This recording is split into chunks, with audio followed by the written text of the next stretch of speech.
मेरा नाम वीरपाल है। मेरी बच्ची है, इसका नाम आरजू है। पहली बार जब ये 7.5 साल की थी तो इसके जैसे लूज मोशन दस्त होते थे। बीच में ये जैसे स्कूल में जाती तो पेंसिल खाती थी, और फिर अपने आप चिड़चिड़ापन, थोड़ा सा अपने आप में गुमसुम सा ऐसे रहती थी। फिर मैंने 2-4 बार वहाँ टॉक में, मेरी उस समय पोस्टिंग थी, मैंने दिखाया डॉक्टर को। डॉक्टर ने कहा कि भाई इसको ठीक है, इसका नॉर्मल जैसे टेस्ट करवा के दवाई दे देते थे। थोड़ा सा टेम्परेरी 2-5 दिन राहत मिल जाती थी, फिर उससे दोबारा से हो जाता था। इसके बाद में मैंने जयपुर आके चेकअप करवाया, एलोपैथी में दिखाया, डॉक्टर ने दिखाया तो इसका टीटीजी टेस्ट हुआ। तो उसमें पता चला कि इसका टीटीजी बढ़ा हुआ, एंटीबॉडी बढ़ी हुई थी। तो बोला इसके तो हो सकता है इसका गेहूं से एलर्जी हो। उसके बाद में वहाँ उसने फोर्टिस हॉस्पिटल में रेफर किया, भाई इसका एंडोस्कोपी करवाई जाए। एंडोस्कोपी करवाने पे वहाँ क्लियर हुआ कि इनका पेट में थोड़ा सा घाव हो गए थे छोटे हाथ में, क्योंकि गेहूं से एलर्जी इतनी ज़्यादा बढ़ गई थी कि घाव गहरे हो गए थे। डॉक्टर ने वहाँ पे कहा कि बिल्कुल आपको गेहूं आज से ही बंद करने पड़ेंगे। उसके बाद में इसका यही परमानेंट सॉल्यूशन बताया कि गेहूं उसको परमानेंट बंद ही, उम्र भर तक बंद ही रहेंगे, कभी नहीं गेहूं नहीं खावे, गेहूं और गेहूं से बनी हुई चीज़ों पे। इसके बाद में लगभग ये 2015 के आसपास की बात है। 4-5 साल मैंने परमानेंट इसे गेहूं बंद किया। उसके बाद फिर मैं जयपुर आया एक बार, तो मैंने थोड़ा सा ऐसे रिसर्च करके पूछा, साथ वालों से पूछा, तो डॉक्टर गंगवाल जी का नाम आया कि भाई वो होम्योपैथी में ऐसे जो सेलिक डिजीज होती है उनका ट्रीटमेंट करते हैं। आप उनसे एक बार थोड़ा सा डिस्कस करके, कंसल्ट करके और मिलिए उनसे। फिर मैं 2020 के आसपास डॉक्टर साहब से, गंगवाल जी से मिला। तो उन्होंने पहले की ट्रीटमेंट जो भी रिपोर्ट से वो देखी। उन्होंने फिर उसके बाद में ट्रीटमेंट स्टार्ट हुआ। तो शुरू के 2-4 महीने में गेहूं बंद हुए, उसके बाद में धीरे धीरे गेहूं भी स्टार्ट हो गई, दवाइयाँ भी चली।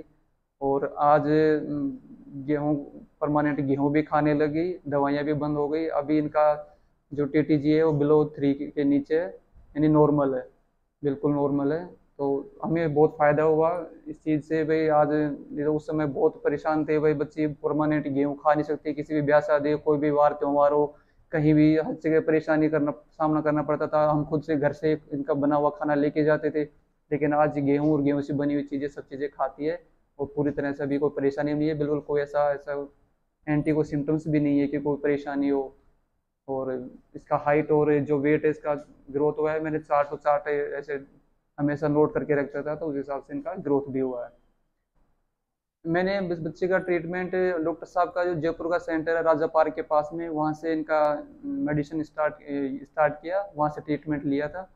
और तब से कंटिन्यू लेके आज उनका ट्रीटमेंट भी बंद हो गया और इनका अच्छा रेस्पॉन्ड मिला।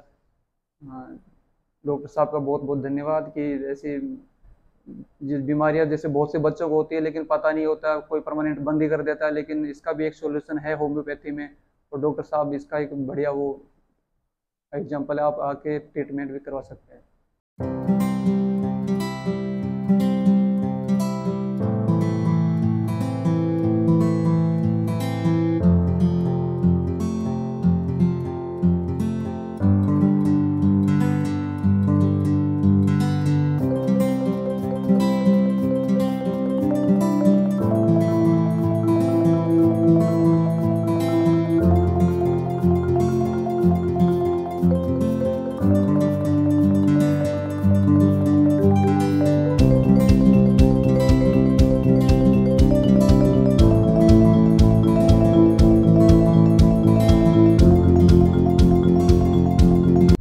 Hello friends, my self doctor deal Gangwal. आप सबका स्वागत है गंगवाल होम्योपैथी रिसर्च हॉस्पिटल में।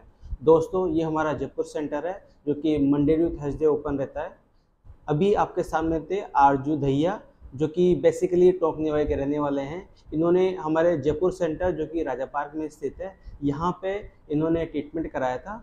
इनको सीलिक डिजीज़ थी, यानी कि गेहूँ से एलर्जी। इनका ट्रीटमेंट 2020 में स्टार्ट हुआ, जो लगभग 2022 तक रहा। ट्रीटमेंट ड्यूरेशन लगभग 2 साल रहा है इनका। और इस ड्यूरेशन में काफ़ी उतार चढ़ाव है, जैसे कि हम हमेशा हमारे वीडियो में डिस्कस करते हैं कि सीलिएक डिजीज़ जो है, इसमें फ्लक्चुएशन सा ठीक होती है। ये इसमें कई बार रिपोर्ट्स में फ्लक्चुएशन आता है और कई बार जो है सिम्टम्स में फ्लक्चुएशन आता है। जब इन्होंने फर्स्ट विजिट की थी आरजू दहिया ने, तो उस समय इनको जो कॉमन सिम्टम्स होते हैं सिलिक डिजीज के, जैसे पेट दर्द होना, उल्टी, दस्त, पेट का फूलना, ये सिम्टम्स थे। साथ में इनको अनीमिया था और पुअर हाइट ग्रोथ थी। इनकी हाइट बहुत कम थी और इनके पेरेंट्स का मेन कंसर्न ये था कि सर हमारी बच्ची की हाइट बढ़नी चाहिए, काफ़ी टाइम से एक ही जगह पर रुकी हुई है और काफ़ी आशा के साथ हम आए हैं, काफ़ी लोगों ने आपका रेफरेंस दिया है, तो हम चाहते हैं कि जैसे और बच्चों की हाइट बढ़ रही है वैसे हमारे बच्चे की भी हाइट बढ़े। तो इनका जो 2 साल का जो ड्यूरेशन रहा, इसमें काफ़ी चेंजेस आए हाइट में और काफ़ी इनकी हाइट बढ़ी है। जैसे कि हमारा प्रोसीजर रहता है कि हम 3 रिपोर्ट नेगेटिव आने के बाद में ट्रीटमेंट बंद कर देते हैं। तो इनकी रेगुलर 3 रिपोर्ट TTG IgA की नॉर्मल आई और इसके बाद में हमने इनका ट्रीटमेंट बंद कर दिया।